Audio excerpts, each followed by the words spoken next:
আলহামদুলিল্লাহ, আলহামদুলিল্লাহ ওয়াসসালাতু ওয়াসসালামু আলা মান লা নাবিয়্যা বা'দ।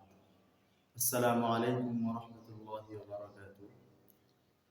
সম্মানিত শ্রোতাবৃন্দ, আজকে আমরা আলোচনা করব যে রমজান মাসে কিভাবে আমরা আল্লাহ তাআলার ইবাদত বান্দিগির দিকে এগিয়ে যেতে পারি, কিভাবে আমরা জান্নাত লাভ করতে পারি, শয়তানের ওয়াসওয়াসা থেকে বেঁচে থাকতে পারি।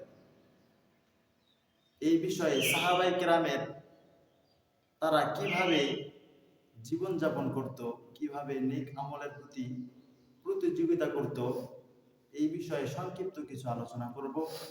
এর উপরে আল্লাহ তাআলা আমাকে এবং আপনাদের সকলকে আমল করার তৌফিক দান করুন।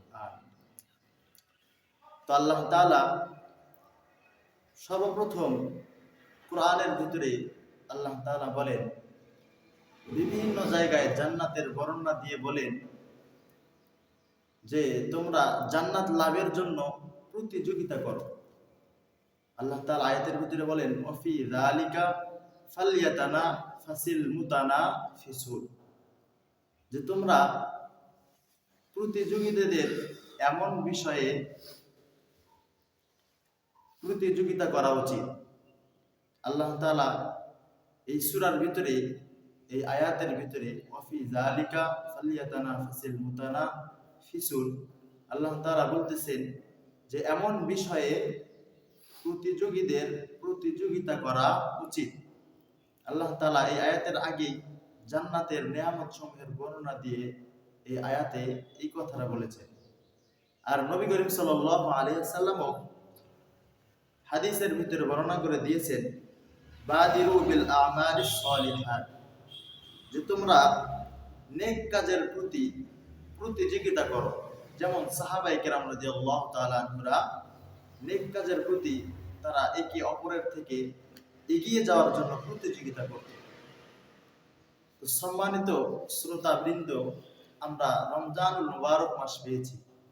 এই রমজানুল মুবারক মাস অত্যন্ত দামি একটা মাস, যে মাসটাকে আল্লাহ তাআলা নিজের দিকে সম্বোধন করে নিয়েছেন। রাসূল করিম সাল্লাল্লাহু আলাইহি ওয়াসাল্লাম হাদিসের ভিতরে বলেন, শাবানু শাহরি ওয়া রমাদানু শাহরুল্লাহ। রাসূল বলেন যে শাবান মাসটা হলো আমার মাস, আর রমাদান মাসটা হলো আল্লাহ পাক রব্বুল আলামিনের মাস। আল্লাহ তাআলা রমজান মাসটাকে নিজের দিকে সম্বোধন করলেন কেন? এর সবচেয়ে বড় একটা কারণ হলো এই রমজানুল মুবারক মাসে আল্লাহ তাআলা পবিত্র কুরআনুল কারীম নাজিল করেছেন।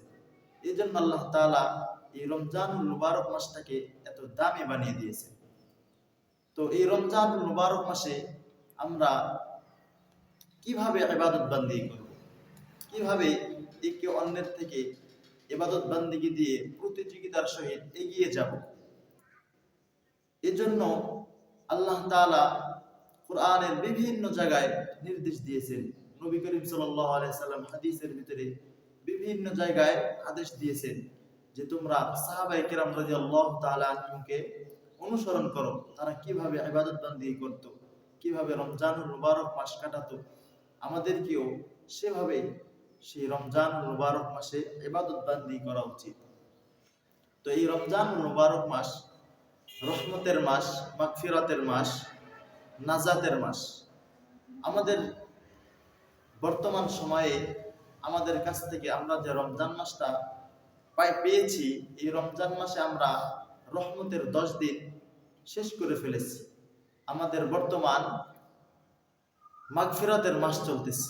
এই মাসে আল্লাহ তাআলার কাছে বেশি বেশি রোনাজারি করা এবং আল্লাহ তাআলার কাছে নিজের কৃত গুনাহ সমূহের কথা স্মরণ করে আল্লাহ তাআলার কাছে তওবা করা, খাঁটি তওবা। আমরা যদি এই রমজান মাস পেয়েও নিজের কৃত গুনাহ সমূহকে ক্ষমা করতে না পারি, তাহলে আমাদের থেকে দুর্ভাগা আর এই পৃথিবীতে কেউ হতে পারে না। কারণ আল্লাহ তাআলা আয়াতের ভিতরে বলেন যে ইয়া আইয়ুহাল্লাযীনা আমানু তুবু ইলাল্লাহি তাওবাতান নাসুহা। আল্লাহ তাআলা বলতেছেন যে ইয়া আইয়ুহাল্লাযীনা আমানু, হে ঈমানদারগণ, তুবু ইলাল্লাহ, হি তাওবাতান নাসুহা, যে তোমরা তওবা করো এমন তওবা যে তওবা আল্লাহ তাআলার কাছে পছন্দনীয়, গ্রহণযোগ্য।